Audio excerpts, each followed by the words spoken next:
वालेकुम, मैं हूँ दुआ मिर्ज़ा और आप देख रहे हैं प्रोग्राम आपस की बात अवाम के साथ। आज हम बात करेंगे एक ऐसे इशू पर जिसका हर शख्स को सामना है। लाहौर के किसी भी इशारे पर अगर आपने 1 से 1.5 मिनट अपनी गाड़ी या मोटरसाइकिल पर खड़े होना हो, यानी इंतज़ार करना हो इशारे का, तो एक फ़ौज आपके ऊपर लपकती नज़र आती है और तब तक आपकी जान नहीं छोड़ती जब तक आप कोई ना कोई रकम ना दे दें। ये बड़ी तादाद गदागरों की है जिनका मसला गुर्बत तो है ही, मगर बहुत सारे लोगों ने इसको पेशा भी बना लिया है, जिसकी वजह से ये लोगों को बहुत तंग करते हुए नज़र आते हैं। माजी में ऐसे वाक़यात भी रिपोर्ट हुए जिसमें गदागरों ने हमला भी कर दिया उन लोगों पर जिन्होंने इनकार किया कि उन्होंने भीख नहीं देनी, और अब अफसोस के साथ वो बच्चे जिनको स्कूलों में होना चाहिए उनकी एक बड़ी तादाद इशारों पर भीख मांगते हुए नज़र आती है। और ऐसे ऐसे आर्ट्स डेवलप कर लिए गए हैं जो इंसान सोच भी नहीं सकता, यानी कोई छोटी सी चीज़ की ऑफ़र करेंगे, भूख लगने का ऐसा बहाना करेंगे जिस पर आप रेजिस्ट नहीं कर सकते, और फिर इतलात तो ये भी हैं कि रात को एक रिक्शा आता है, उनमें इनको भरा जाता है और फिर इनको ले जाया जाता है। यानी बहुत सारे लोगों ने इसको अपना प्रोफेशन भी बना लिया है। आम लोग तो इससे तंग हैं ही, लेकिन बहुत सारी क्रिमिनल एक्टिविटीज़ भी इससे होती हुई नज़र आती हैं। तो आज हम बात करेंगे उन तमाम लोगों से जो इसका बराह रास्त शिकार होते हैं, फिर उन लोगों से कोशिश करूँगी कि मैं उनकी स्टोरी जान सकूँ जो लोग गदागरी कर रहे हैं। चाइल्ड प्रोटेक्शन ब्यूरो क्या कर रहा है उस पर भी बात करेंगे, लॉ क्या कहता है, प्लस पुलिसिंग क्यों इफेक्टिव नहीं है इस इशू को लेकर। इन तमाम एंगल्स को आज एक्सप्लोर करेंगे। Let's go with.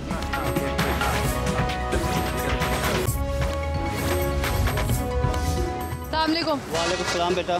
सर माशाल्लाह ठीक ठाक हैं, तो इशारों पर क्यों भीख क्यों मांग रहे हैं? भीख मांगते रहे हूँ, एक बाजू है इस वजह से मांग रहा हूँ, कारोबार नहीं है। एक बेटा 8 साल बीमार रहा है, उसका इलाज मैंने किया 8 साल 10 साल, वो अल्लाह ने प्यारा हो गया इलाज करने के बावजूद 23 साल का होके। अभी बेटी जवान है, उसका मैंने करना है। घर मेरा गिरा हुआ है, कच्चा पक्का मेरा घर है, मांगू ना तो क्या करूँ जी। कहीं कोई नौकरी भी तो की जा सकती है। नौकरी देते ही नहीं है, कौन देगा नौकरी? कोई छोटा मोटा कारोबार कोई देगा तो मैं करूँगा इंशाल्लाह। चाहते हैं कि कुछ करें? हाँ, मैं फ्रूट का काम जानता हूँ, मैं शुरू से काम करता हूँ। जबकि मेरा बाजू कटा गया, मैं फ्रूट का काम करता हूँ। कैसे कटा बाजू? ये कारखाने में काम करता था, उसमें आ गया था जी। तो जिस कारखाने में ये हादसा पेश आया, किसी ने कोई कंपनसेशन नहीं? इलाज मेरा उनने कराया था, लोगों ने इलाज करा के उन्होंने फ़र्क कर दिया था। मैं 21-22 साल का था उस वक्त, 21-22 साल का। बाद में अब वाल साहब जिंदा सन, उसने शादी की मेरी, वो शादी मैंने छोड़ दी, बल्कि उसने आपने छोड़ दिया, मुझे छोड़ दिया। एक उससे बाद आ गई मेरे पास, उससे मेरे बच्चे हैं 3। एक बच्चा मेरा अल्लाह पाक को प्यारा हो गया 23 साल का होके, 2 बच्चे मेरे पास हैं। और बेटी जवान है, उसकी करना मैंने, मेरा घर गिरा हुआ है, उसका मैंने घर अपना बनाना है। बीवी भी काम करती है। हम भी क्या करती है? बीवी घरों का काम करती है जी, घरों का। कोई ऐसी हिकमत अमली नहीं बनाई जा सकती कि कोई छोटी सी रेडी लगा ली जाए, बाइज्जत कारोबार कर ली जाए? जी वो तो बात आपकी ठीक है। भीख मांगना बहुत मुश्किल काम है, इज्जत नफ्स को कुचलना पड़ता है। ये तो अच्छी बात नहीं है, मुझे भी पता है, हमें भी जानते हैं कि भीख मांगना अच्छी बात नहीं है, पर क्या करें, मजबूरी है। अगर घर चलाएं तो रेडी नहीं चलती, जो रेडी चलाएं तो घर नहीं चलता। कोई और हिकमत अमली नहीं बनाई जा सकती? और हिकमत अमली क्या बनाएंगे? मजदूर का बच्चा था, मैं मजदूरी करता था। मजदूरी भी तो की जा सकती है अभी भी। कौन सी आप मजदूरी दे दें, मैं करूँगा। चाहते हैं काम? हाँ मैं छोड़ दूँगा, अभी छोड़ दूँगा। वैसे कितने पैसे कमा लेते हैं? इधर से रुपया 1500-1600 कमा लेता हूँ दिन का कमा लेता हूँ, गुजारा हो जाता है सुबह से लेके शाम तक। तो बेटी की शादी ऐसे कैसे करेंगे? कोई रिश्ता दे देगा? रिश्ता देगा इंशाल्लाह, अल्लाह पाक देगा। एक बार मंगनी टूट गई मेरी बच्ची की, इसी वजह से। बस अल्लाह की मर्जी जी, मैं कुछ नहीं कह सकता, क्योंकि ये जोड़े तो ऊपर से बने हुए हैं। तो एक दफ़ा टूट गई है मंगनी मेरी बेटी की। अभी कुछ देख रहे हैं, लोग आ रहे हैं जा रहे हैं, हमें को पसंद आएगा, क्योंकि बच्ची को इज़्ज़त से रोटी मिलनी चाहिए, इज़्ज़त से रहना मिलना चाहिए, इज़्ज़त से कपड़ा मिलना चाहिए।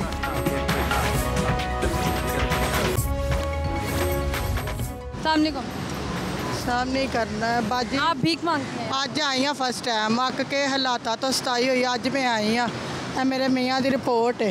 ये आपका हस्बैंड है? नहीं, मेरा अलग भीख मांग रहे हैं? अलग है। आप क्या कर रहे हैं यहाँ पर? बोलता ही नहीं मालक जो है। अच्छा, बोलते नहीं है। अब ऊपर आते।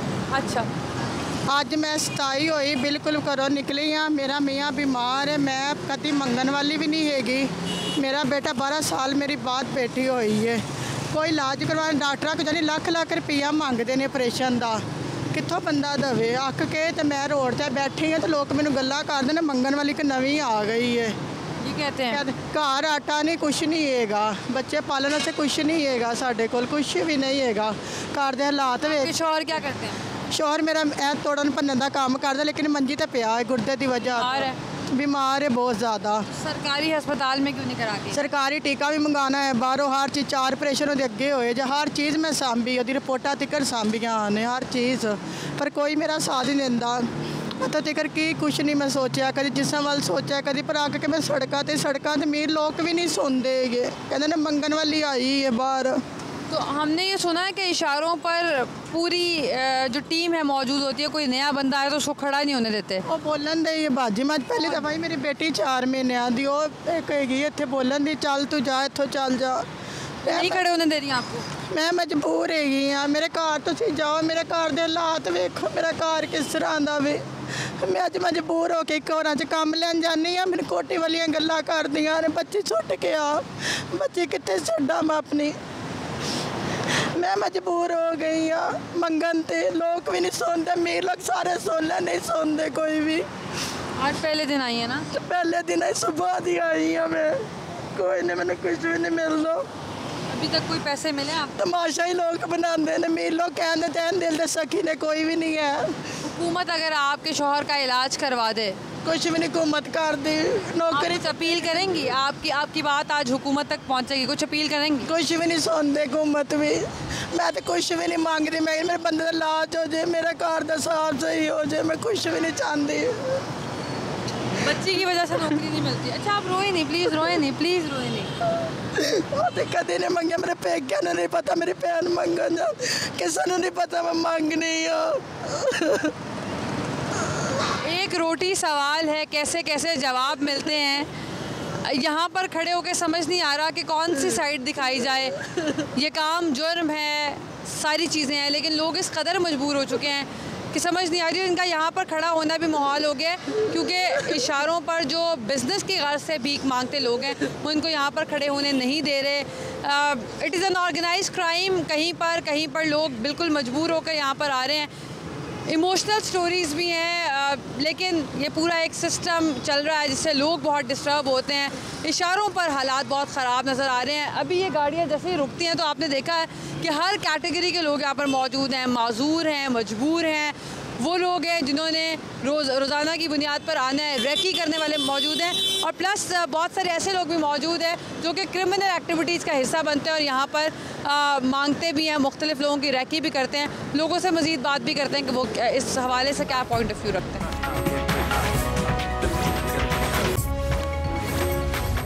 तो इशारा रुका है लाहौर की फिरदौस मार्केट के इशारे पे मैं मौजूद हूँ। सर, कितना मुश्किल है आजकल इशारों पर रुकना?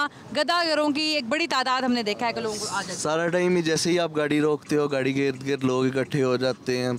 मैं इसको ज़्यादातर इमोशनल ब्लैकमेल समझता हूँ जो ये लोग करते हैं। ये कोई तरीका नहीं है। आप लोग लाइक ठीक है, हमारे मज़हब भी हमें बहुत तलकीन करता है लोगों की मदद करने की, लेकिन अपने आप को असल ज़रूरतमंदों से ये उनका हक छीनते हैं। इनका कारोबार है ये, और इस चीज़ को नोटिस में लेके ख़त्म करना चाहिए एज़ सून एज़ पॉसिबल। देखें, ये वैसे बहुत ही बुरा लगता है। अक्सर औकात सारा दिन हम तो फिरते रहते हैं गाड़ियों में, इनके एक्सीडेंट के भी चांसेस होते हैं। अमूमन इशारा बंद हो रहा होता है या खुल रहा होता है और ये एकदम से आगे आ जाते हैं। ख़ास तौर पे जो बेचारे माजूर हैं, या तो वो साइड पे बैठ जाएं, या हुकूमत को चाहिए कि उनके लिए कोई खसूसी इक़दाम करे। ये रियासत का काम है, रियासत एक माँ होती है और उसका काम है कि अपने शहरियों का जो है वो ख्याल रखे, और ख़ास तौर पे जो पेशेवर गदागर हैं उनको वो डिस्करेज करे, क्योंकि उनकी वजह से काफ़ी मसाइल जन्म ले रहे हैं। आम आदमी के लिए डिफ्रेंशिएट करना खासा मुश्किल हो जाता है। Thank you so much. और भी लोगों से बात करते हैं, कितना तंग करते हैं, कैसे कैसे थ्रेट भी करते हैं? जी जी बिल्कुल। क्या कहते हैं? कहते हैं हमें पैसे दो, हालांकि ऐसे मांगना नहीं चाहिए। जो तो बेकारी हैं मांगने वाले, उनको तो देना चाहिए जो हाथों से महफूज हैं, यानी कि इस और तरह। इशारा खुल चुका है। बहुत सारे थ्रेड्स का हमें भी सामना है, क्योंकि यहाँ पर जैसे ही कोई शख्स रिपोर्ट करने आता है या इन्फॉर्म करने आता है तो I don't know how the communication is so fast कि फ़ौरन पता चल जाता है। और अब मैं आसपास देख सकती हूँ, कैमरा घुमाऊँ भी अगर, कि बहुत सारे लोग मुझे घूर भी रहे हैं कि मैं यहाँ से चली जाऊँ। तो ये बात सच है, लेकिन ये बात क्यों सच है ये तो एक्सपर्ट ओपिनियन ही लेंगे। आम शहरी इससे ख़ास से तंग नज़र आते हैं। किसी और इशारे पर जाके आपको वो मंजर भी दिखाते हैं। हम गरीब लोग हैं बेटा, हमारा कोई न तो न बेटी न बेटा, हम क्या करें। हमारा ये तो कोई देता बेटा, कोई हमें नहीं, तो हमें झिड़का देता, सुर्खी मजबूरी से लगाते हैं, कोई शौक से तो नहीं बेटा। ये ना महंगी आई लैशेस लगाएंगे, ये क्या करें, मेहनत करें, यही हमारी होती बेटा। हमें कोई देखेगा खोखा खूबसूरत होगा दुकान तो उसके पास जाएंगे, जब खोखा खूबसूरत है उसके पास कोई जाएगा दुकान के पास, कपड़ा अच्छा होगा तो पहनेंगे ना बेटा। हमारी मजबूरी, हम क्या करें, हमारा कोई बेटी बेटे नहीं। नौकरी तो की जा सकती है। हमें क्या नौकरी दे रहे हैं, ये कर हमें क्या दिया, ये दिया हमें, ये देखो हमें कोई बीच भी दे, हमें गुस्सा नहीं आता। खाना हो तो कोई दे ना तुम्हें, तो तुम्हें गुस्सा नहीं आता। जब घर में पका हुआ खाना हो तो तुम्हारा हिस्सा ना रखे, तुम्हें गुस्सा नहीं आता। भाई मेरी अम्मी ने मुझे खाना रखा, तुम्हें गुस्सा आएगा कि नहीं, इसे हमें गुस्सा आता है। ये तो हमें, हमारी ज़िंदगी ऐसी है, हर किसकी ऐसी ज़िंदगी रखे। आपकी कम्युनिटी बड़ी स्ट्रॉन्ग है, वहाँ पर भी जॉब्स हैं। हमने देखा जैसे निशा हैं, उन्होंने LLB किया, वो लॉयर बन गई। तो फिर यहाँ पर यही कारण देख रही, यहाँ पर लाहौर में बहुत सारी एग्जांपल्स हैं। आप पढ़ी लिखी नहीं हैं, लेकिन देखें आप कोई नौकरी तो कर सकते हैं बेटा। हमें कोई नौकरी नहीं देता, हम तो ये, हमें तो सारे झिड़के देते थे, बातें करते, कोई कुछ कहता, कोई कुछ। पैसे कमा लेते, ये 1000-1500 वो खा जाती, 400-500 दिन को खा जाते, वो खर्चे हो जाता, और क्या होता है। ये कोई खाना दे दे। तो मैंने सुना इशारे पर पूरे बिके होते हैं और यहाँ पर कोई और नहीं मजबूर भी 10-10 हज़ार 15-15 हज़ार उनका किराया है बेटा। इन किराया का मकान का वो नहीं, कोठा पे। इशारे पर जब आप आती हैं तो सिर्फ इसी इशारे पर मांग सकती हैं, लाहौर के किसी भी इशारे पर जा सकती हैं? किधर मर्जी जा, हमें कोई रोक सकता है। भीत ही मांगनी बेटा, कोई रोकता नहीं। किसी ने रोकना, भीत के लिए रोकता है। आप में ऐसा नहीं होता कि कुछ लोग एक इशारे पर रहेंगे और कुछ लोग दूसरे इशारे पर?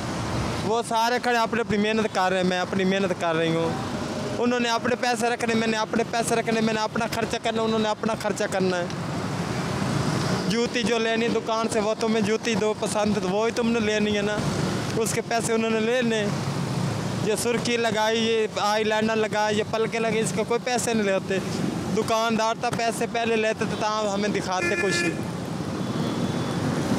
हमने इंक्लूसिव एनवायरनमेंट क्रिएट करने के लिए एक ट्रांस का भी इंटरव्यू किया ताकि इनसे भी जान सकें, बिकॉज़ यहाँ पर ये भी मौजूद होते हैं तमाम इशारों पर, और तमाम लोगों से हम बात करें क्योंकि बच्चों से, ख़वातीन से, मर्दों से, तो इसलिए ट्रांस से भी बात की कि उनके नज़दीक क्या ऐसी मजबूरी है जिसके बाद वो यहाँ पर आते हैं और पहुँचते हैं। मज़ीद लोगों से जानते हैं कि वो कितना बॉदर होते हैं इस एक्टिविटी से।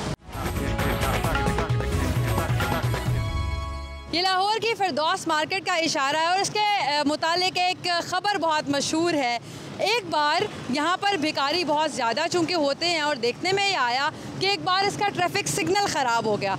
हुकूमत और मुतल्लिका महकमे ने उसको ठीक नहीं करवाया, लेकिन चूँकि ट्रैफिक सिग्नल ख़राब होने की वजह से यहाँ पर गाड़ियाँ नहीं रुकती थी, इसलिए भिखारियों ने मिलकर वो सिग्नल सही करवाया ताकि उनकी कमाई का और उनके ज़राए आमदन मुतासर ना हो।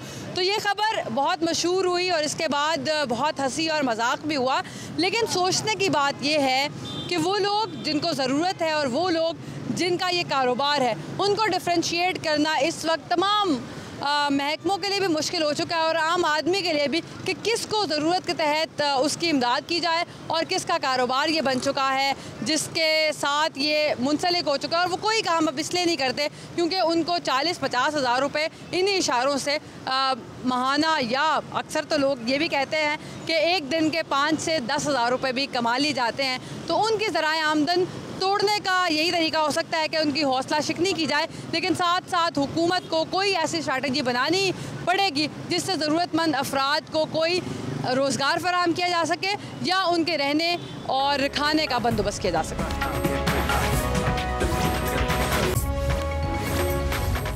ये इशारा है और जैसे हम यहाँ पर पहुँचे हैं तो बहुत सारे भीख मांगने वाले लोग इधर उधर चले गए हैं because they don't want to come on camera of course. और यहाँ पर फ़ौरन रैकी हो जाती है और आपको शायद 5G भी इतनी टेक्नोलॉजी जल्दी इंफॉर्मेशन ट्रांसमिट ना करे, लेकिन यहाँ पर हो जाता है। और इस इशारे पर ट्रांस की ज़्यादा कम्युनिटी हमने देखी है, लेकिन बाकी लोग भी जो मुख्तलिफ़ चीज़ों का सहारा लेते हैं, जैसे आपकी गाड़ी वाइपर के साथ साफ़ करने ज़बरदस्ती आ जाते हैं ताकि आप उनको पैसे दे दें, या फिर माजूर लोग यहाँ पर होते हैं। आप बात करेंगी? यस जी, अस्सलाम वालेकुम। मेरा नाम दिलकश है और हमारे पास इसके अलावा कोई और चारा नहीं, नाम कि हमें कि जॉब दे रहा है। बहुत कम्युनिटी में अब तो बहुत सारी ऑप्शंस मौजूद हैं और बहुत सारी ऐसी मिसालें मौजूद हैं जिन्होंने कुछ ना कुछ पढ़ कर या कोई स्किल सीख कर ऐसे किया। कोई नहीं, हमें किसी ने भी कोई ऐसा भी किसी ने कहा नहीं कि हम आप लोगों को जॉब देते हैं या आप लोगों को या पढ़ाते हैं, किसी ने भी हमें ऐसे कुछ नहीं कहा। तो ये इशारे बिके होते हैं, मैंने सुना है कि कुछ मखसूस लोग ही यहाँ पर आ सकते हैं और फिर हर इशारा पे वही लोग आते हैं जो उनके लिए मुख्तस किया हो। नहीं नहीं, कोई नहीं, ऐसा कोई भी नहीं होता। आप कहीं भी जा सकते हैं? हम लोग कहीं भी जा सकते हैं मांगने के लिए। घरों में लोग दे, जो बड़े खुसरे होते हैं ना, वो हमें अपने अपने गांव दे देते हैं भी ये आप लोगों ने मांगने हैं। जो पहले बड़े बड़े खुसरे होते थे, ये जो गुरु है ना, ये गांव मांगती है।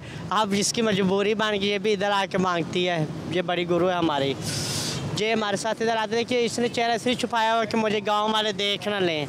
ये एक बहुत नया एंगल है जिस पर मैंने पहले भी काम किया, तो पता ये चला कि ईद के दिनों में किसी भी इवेंट के बाद या मौसम चेंज होने पर भिखारियों की तादाद बढ़ जाती है। लोग लाहौर में आते हैं मांगने के लिए, उनको लगता है कि अच्छा सीज़न लग जाएगा यहाँ पर मांग के। वहाँ पर लोग उनको जानते होते हैं तो मुख्तलिफ़ शहरों में आते हैं और यहाँ पर झुग्गियों की तादाद बढ़ जाती है। मुख्तलिफ़ इलाके हैं जहाँ पर वो अपने रिश्तेदार के पास आके ठहरते हैं और फिर सारे मिल के मांगते हैं। और इस तरह हमें लगता है कि कुछ दिनों में जैसे मौसम के बदलते हुए और किसी त्यौहार के वक्त गदागरों की तादाद बढ़ गई है, तो उसके पीछे ये कहानी मौजूद होती है। सर, कितना परेशान होते हैं इन गदागरों से आप?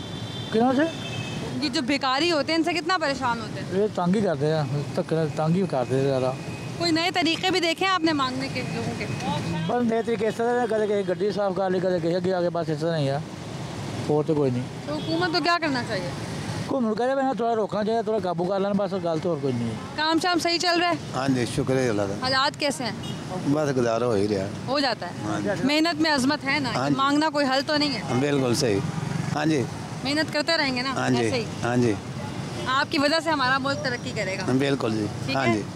तो बहुत सारे ऐसे लोग हैं जो डेफिनेटली तंग तो हैं लेकिन मेहनत कर रहे हैं। और ये एग्जांपल, ये वो एक मंजर अगर आप कैप्चर कर सके सुहेब भाई, कि उन्होंने उनको इतना बॉदर किया कि उनको फिर शीशा नीचा करके पैसे देने ही पड़े हैं। और एग्जैक्टली पीछे ही ये पूरी एक कम्युनिकेशन है जो हम देखते हैं। वो is not ready to talk, इनसे बात करते हैं। सर, आप बात करेंगे? सर, ये भिखारी माफिया जो है इससे कितना तंग है, कितना बॉदर होते हैं? भिखारियों की तादाद बहुत ज़्यादा हो गई है। 5 साल पहले इतनी तादाद नहीं होती थी, अब तादाद बहुत ज़्यादा हो गई है। इशारा खुल चुका है और यहाँ पर आप देखेंगे कि दूर तक जहाँ तक आपकी नज़र जाए तो वो अब आपको गाड़ियों के आगे भागते हुए भी दिखाई देते हैं क्योंकि इशारा खुल गया। और इस इशारे के रुकने में जितनी देर लगती है उतने में सारे अपनी अपनी पोजीशंस लेते हैं और बाकायदा एक मुनज़्ज़म एक्टिविटी है जो कि हम लाहौर में ऑब्ज़र्व करते हैं। दिन ब दिन बढ़ती जा रही है क्योंकि पॉपुलेशन बहुत बढ़ चुकी है। खातून मुझे बता रही है, उनसे बात कर लेते हैं। अस्सलाम वालेकुम। वालेकुम अस्सलाम, क्या हाल है? कैसे? अल्लाह का करम है। ठीक हो? ये लोगों को तंग करते हैं, गाड़ियों से ज़बरदस्तियाँ करते हैं, ऊपर चढ़ जाती हैं गाड़ियों के ऊपर। पैसे दो, निकाल के रहते हैं पैसे, लोगों के पैसों पे ऐश करते हैं। ये हमें देखो ना, हमारा मकाम मर्द है ना, बेटा है, बेटियों का साथ है बेटा, कमाने वाला कोई भी नहीं है। ये हमें यहाँ काम नहीं करने देते, हमें ये चीज़ नहीं बेचने देते। आप क्या करती हैं यहाँ? ये मैं कपड़ा बेचती हूँ बेटा। मैं जिस गाड़ी पे जाती हूँ उसी गाड़ी पे आके वो करते हैं। ये लाल कपड़ों वाला देख रही हैं, ये एक गुजरा है, एक मोटा मीठी गुजरा, इन्होंने रात को मुझे मारा है। अच्छा। और इतने गंदे गंदे अल्फाज वो किए हैं ना। मेरी बेटियाँ हाफिज़ कुरान है बेटा, मैं ऐसे अल्फाज नहीं सुन सकती, मुझसे बर्दाश्त नहीं होता। मैंने सारी ज़िंदगी लोगों के घरों के काम किए हैं बेटा, कपड़ा शूटिंग कपड़े बेचे हैं, नहीं जो गुजारा होना था हो गया, अब हड्डियों से नहीं निकलता। ये अल्लाह ताला ने सिलसिला बनाया, ये कर रही हूँ, शुक्र है अल्लाह का। जैसे तैसे जितने पैसे कमा लेती है दिन के? मैं दिन में 1200, 1300, 1400, 1500 हाथ तक कमा लेती हूँ बेटा। अभी कोई और काम सिलाई कढ़ाई नहीं, मुझे नहीं आता ना, मैं पढ़ी लिखी हूँ, मैं बिल्कुल जाहिल हो रहा हूँ। बच्चे बड़े होकर पढ़ाया नहीं उनको? इतने वसाइल ही नहीं थे कि उनको मैं पढ़ाती बेटा। हर चीज़ में तो पैसा लगता है ना। अगर नौकरी कर लें बाइज़्ज़त तरीक़े से, ये ज़रा मुश्किल काम नहीं है? मुश्किल है ये तो। मैं वो कहते हैं ना, जब मरते वक्त बंदे का मुँह डिंगा होता है। हमारे सराय मैं सराकी हूँ। जब मरते वक्त मुँह डिंगा होता है, जब मांगते वक्त मुँह डिंगा होता है। अब देखो, मांगना और मौत बराबर हो गई। कित इज़्ज़तदार बंदे के लिए तो ज़मीर उसका बर्बाद हो गया ना। क्या करूं, मैं तो मजबूर हूं बेटा। मुझे कोई काम, मैं अगर किसी के घर की कुकिंग का काम मांगने जाती हूं तो कहते हो आपकी एज ज़्यादा है। इस्लामाबाद तक मैं गई हूँ कि मुझे कुकिंग का काम मिल जाए।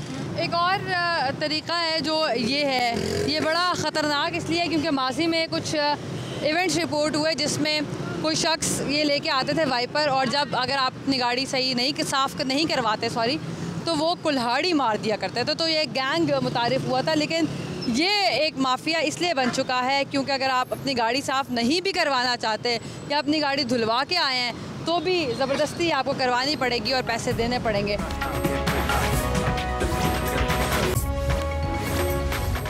गदागरों को देखते ही पहला ख्याल जहन में आता है कि ये एक माफिया बन चुका है और लोगों का इस्तेहसाल कर रहा है। फिर जहन में आता है कि अब यह ऑर्गेनाइज क्राइम है, और इसके साथ ही पुलिस के बिक जाने का ख्याल भी आता है। और हम कहते हैं कि अगर ऑर्गेनाइज क्राइम है तो फिर ऑर्गेनाइज क्राइम यूनिट क्या कर रहा है। तो इसके लिए हमारे साथ SP साउथ आफ्ताब पुलवा साहब मौजूद हैं। Sir, thank you so much.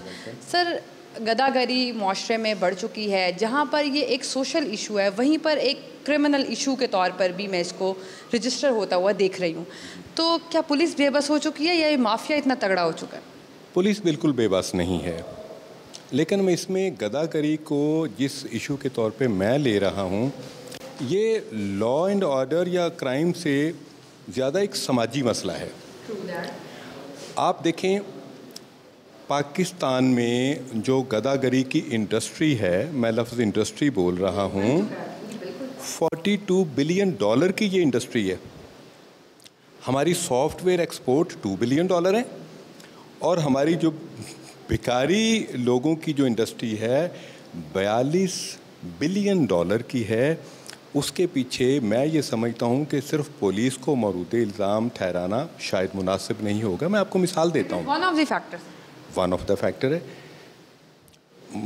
गदाकारों के ख़िलाफ़ मुहिम चलती है। मुहिम चलने में पूरे लाहौर में गदाकारों के ख़िलाफ़ कार्रवाई की गई। गदाकारों को चौराहों से पकड़ के अदालतों में पेश किया गया। कुछ गदागरों की हालत देख के मैजिस्ट्रेट साहब ने उनको डिस्चार्ज कर दिया। अब वहाँ से वो डिस्चार्ज हुआ है, कोर्ट से बाहर निकला है, और मेन गेट तक जाते जाते उसने भीख मांग के फिर 150-200 रुपये इकट्ठा कर लिया है। हाँ, तो अदालत में जी आप देखें ना। और लोग, अच्छा, अब ये भिखारी आपको पता है भीख कहाँ पे मांगते हैं? जहाँ पे बहुत ज़्यादा ऐसे लोग मौजूद हों जो परेशान हों, वो अपनी परेशानी का अल्लाह ताला से मदद मांग रहे हों। और वो जगह कौन सी हैं? वो जगह हॉस्पिटल्स हैं, वो जगह अदालतें हैं जहाँ लोगों के फ़ैसले हो रहे हैं, और वो जगह वहाँ हैं जहाँ पे बहुत ज़्यादा मुसाफिर आ जा रहे हैं। तो वहाँ पे ये लोग टारगेट करते हैं, और ये बड़े प्रोफेशनल होते हैं, बड़ा इनको पता होता है, और इनको पता है कि किस बंदे से क्या कह के भीख मांगनी है। चौराहों में भीख मांग रहे हैं, अगर जोड़ा बैठा है तो वहाँ पे ये इस किस्म की उनको बात करेंगे कि वो आपको बेटा दे, शादी सुखी रहे। ठीक है। ये आपकी जो ना आसूदा ख्वाहिशात हैं उसको ये लोग एक्सप्लॉइट करते हैं। ठीक। अब इस सारे सिनेरियो में पुलिस यही कर सकती है कि उनको गिरफ़्तार करके अदालतों में पेश करे, उनको चौराहों में खड़ा ना होने दे। पिछले दिनों में इस तरह हुआ कि CTO साहब जो थे लाहौर के, उन्होंने अपने ट्रैफिक वार्डन को पाबंद किया कि आपने ये चौराहों में गदागरों को इकट्ठे नहीं होने देना, क्योंकि इससे ट्रैफिक में फ़्लो में मसला आता है। उस वक्त गदागरों ने हमला करके एक ट्रैफिक वार्डन को बुरी तरह मजरूब कर दिया कि तुम हमें भीख मांगने से क्यों रोक रहे हो। मैं ये समझता हूँ कि अगर हम इस मसले को हल करना चाहते हैं, और इस मसले को हल करने की एक और बहुत बड़ी वजह यह भी है कि ये मसला इंटरनेशनल लेवल पे पाकिस्तान की बदनामी का बायस बन रहा है। गदागरों के ताइफ़ों के ताइफ़े सऊदी अरब और दुबई जाते हैं, और उनके प्रमोटर उनको लेके जाते हैं। वहाँ पे वो एक मुनज़्ज़म गिरोह की तरह भीख मांगते हैं, और भीख मांगने के दौरान वो ज़्यादा पाकिस्तानियों को टारगेट करते हैं या गैर मुल्कियों को करते हैं। तो नाम किसका बदनाम हो रहा है? पाकिस्तान का।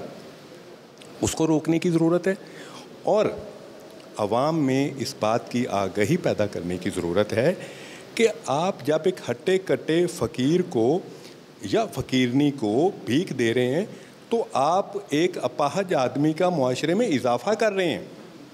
बराए मेहरबानी उसकी बजाय किसी मज़दूर को मज़दूरी ज़्यादा दे दें। उसकी बजाय आप सब्ज़ी वाले के पास जा रहे हैं, उसको आप ज़्यादा पे कर दें। लेकिन सिर्फ़ इसलिए कि आप अपने गुनाहों की बख्शिश के लिए फ़कीरों में इजाफ़ा कर रहे हैं, अपाहज लोगों में देखें, जिसको हाथ मांग के भीख मांग कर अपनी रोज़ी कमाने की आदत पड़ जाए वो मेहनत क्यों करेगा? और सर इनकी आमदन अच्छी खासी हो जाती है, 40-50 हज़ार रुपये आराम से कमा लेते हैं, बड़ी सहूलत से कमा लेते हैं। और इन्होंने बहुत बड़ी प्रॉपर्टीज़ बना रखी हैं। आपको मुल्तान का वो फ़कीर जो 10 रुपये मांगता है, कुछ करता है, तो बाकायदा उसको FPR का नोटिस जारी हो गया था कि तुम्हारे अकाउंट में इतने मिलियन रुपीज़ मौजूद हैं।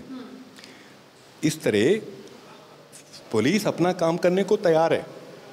हम रेड भी कर रहे हैं, हम गिरफ़्तार भी कर रहे हैं, हम कोर्टों में पेश भी कर रहे हैं, जिनमें से अक्सर डिस्चार्ज हो जाते हैं। इसके अलावा ये जुर्म बेलेबल है, अगर वो डिस्चार्ज नहीं भी होता तो उसकी बेल हो जाती है। इसमें कानून साजी करने की ज़रूरत है, इसको नॉन बेलेबल किया जाए और लोगों में ये शऊर पैदा किया जाए कि बराए मेहरबानी आप किसी फ़कीर को जो भीख दे रहे हैं तो ये आप कोई एहसान नहीं कर रहे, ये आप मुआशरे के साथ जुल्म कर रहे हैं। शहर के किसी भी इशारे पर आप जाएं तो बच्चों का इस्तेमाल भीख मांगने के लिए किया जाता है, क्योंकि उससे आप इमोशनल भी हो जाते हैं और फौरी पैसे निकाल के देते हैं और फिर नज़र आता है कि उस बच्चे के पीछे पूरा एक माफिया है। लेकिन चाइल्ड प्रोटेक्शन ब्यूरो अक्सर क्रैकडाउन्स भी करता है, फिर भी लाहौर में भिखारियों की तादाद कम क्यों नहीं हो रही? इसके लिए मेरे साथ मौजूद हैं chairperson child protection bureau Sara Ahmad. Madam, you have been doing wonders. मैंने देखा कि प्रैक्टिकली भी हुए बहुत सारे क्रैकडाउन, प्रेस रिलीजेस भी जारी होते हैं, लेकिन हम देख रहे हैं कि रोज़ बरोज़ जैसे आबादी में इजाफा हो रहा है वैसे भिखारियों में भी एक ऐसा इजाफा है जिसमें अपेरेंटली नज़र आ रहा है कि हर इशारे पर एक मुनज़्ज़म गैंग मौजूद है जो कि अगर कोई भी नया बंदा भी आए मोक करने के लिए तो फ़ौरन आइडेंटिफाई हो जाता है। मसला कहाँ है?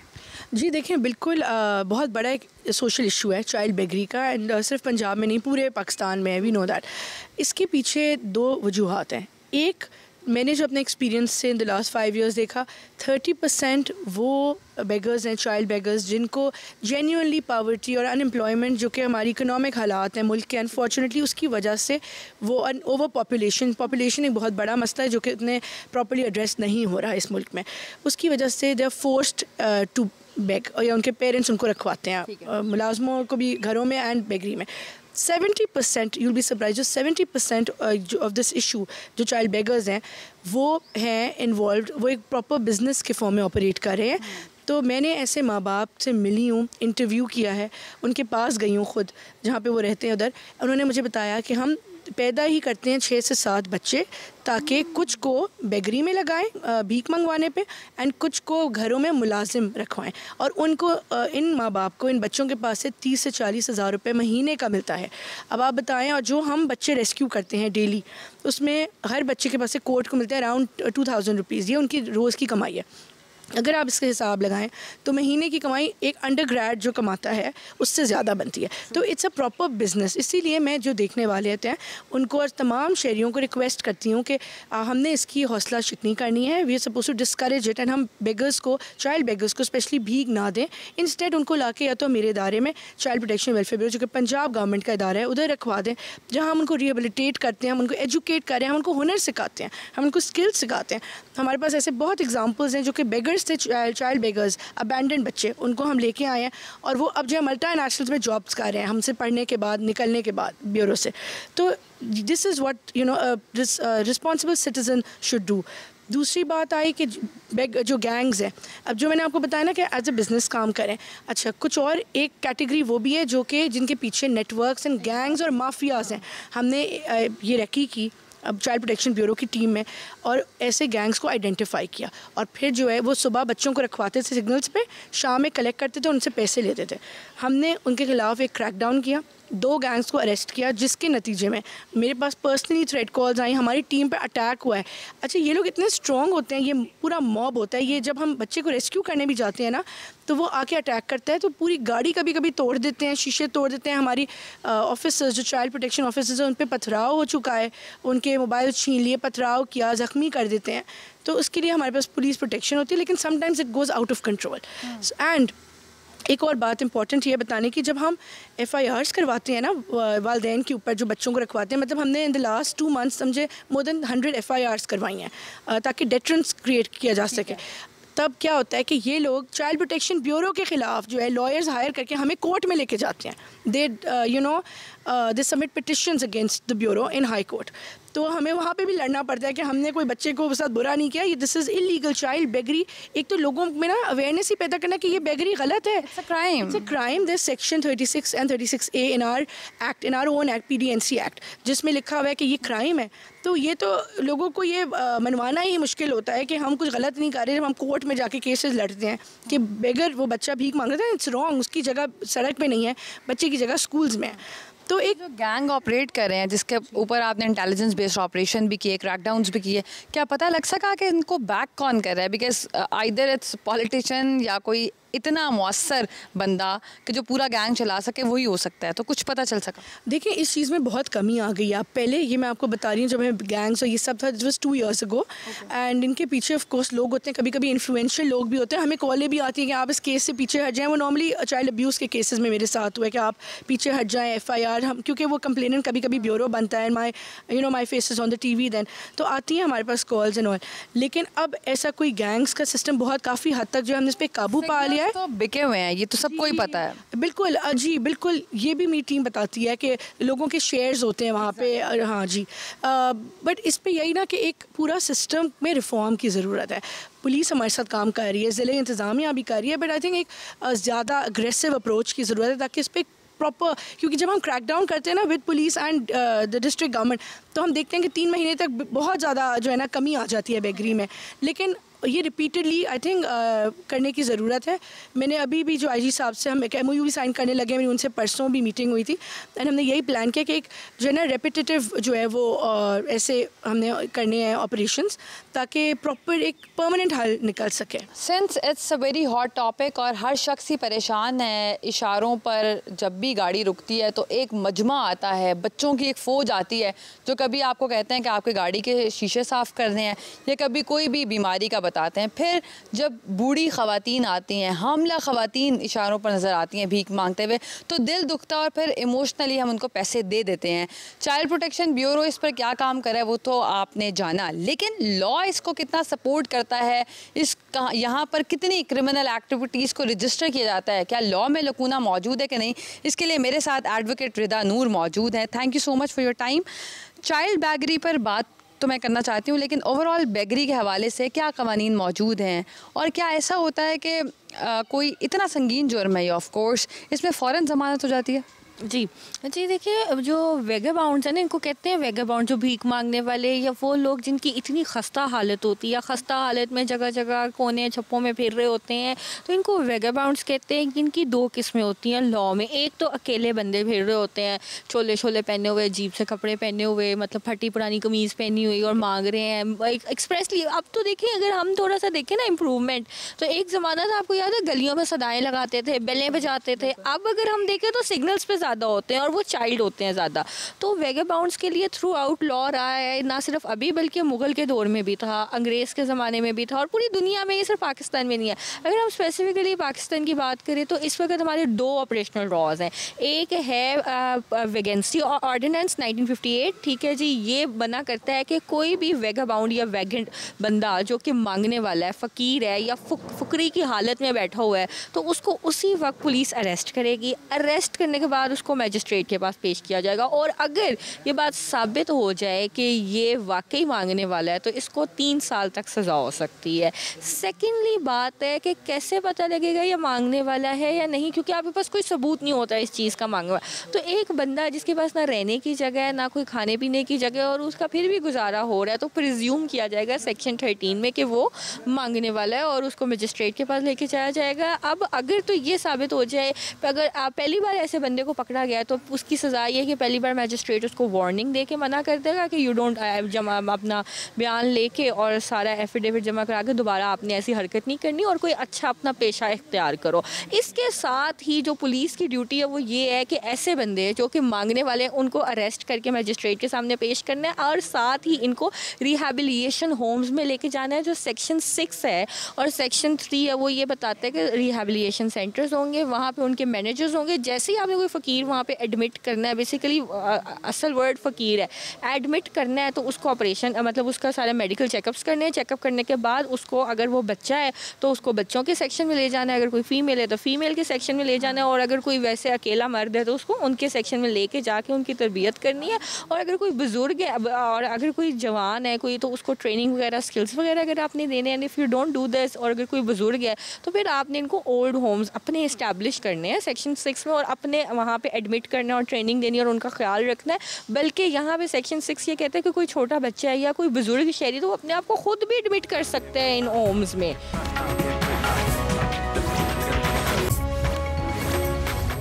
तमाम स्टेक होल्डर से बात करने के बाद समझ आता है कि मुआशरे में गुर्बत, महंगाई, मुआशी तंगदस्ती तो एग्जिस्ट करती ही है, लेकिन पॉपुलेशन इंक्रीज़ यानी आबादी का बढ़ना एक बहुत बड़ा मसला है। क्योंकि एक आम आदमी के लिए 2 वक्त की रोटी 2 बच्चों के लिए गुजारा करना मुश्किल हो चुका है और अगर एक शख्स के 5, 7 या 8 और 10 बच्चे हैं तो उनके लिए बिल्कुल ही इम्पॉसिबल सी सिचुएशन होती है और फिर वो गदागरी की तरफ जाते हैं। बहुत से लोगों ने आज ऑफ द रिकॉर्ड ये भी बताया कि वो अपनी इज़्ज़त नफ्स को मार कर जब गदागरी करते हैं तो उसके बाद वो कई दिन तक डिप्रेशन का शिकार तो रहते हैं, मगर इसके अलावा उनके पास कोई रास्ता मौजूद नहीं है। तो लोगों की यही अपील है कि इकनॉमिक स्टेबिलिटी जब तक नहीं आएगी तब तक ये चीज़ भी ख़त्म नहीं हो सकती, जितने मर्ज़ी क्रैकडाउन हो जाएं, क्योंकि इस वक्त लोग इंतहाई मुश्किल का शिकार हैं। वो अपनी बुनियादी सहूलतें भी हासिल नहीं कर पा रहे, अपने रहन सहन को वो बेहतर नहीं कर पा रहे और इवन ज़िंदा रहना भी इस वक्त मुश्किल सा नज़र आ रहा है। तो हुकूमत वक्त को स्ट्रैटेजी बनानी होगी, रियासत को इस वक्त सोचना होगा कि अब लोगों को फाइनली उसकी ज़रूरत है। कैमरामैन सुहेब जब्बार के साथ प्रोग्राम आपस की बात अवाम के साथ में दुआ मिर्ज़ा को दीजिए इजाज़त। अल्लाह निगहबान।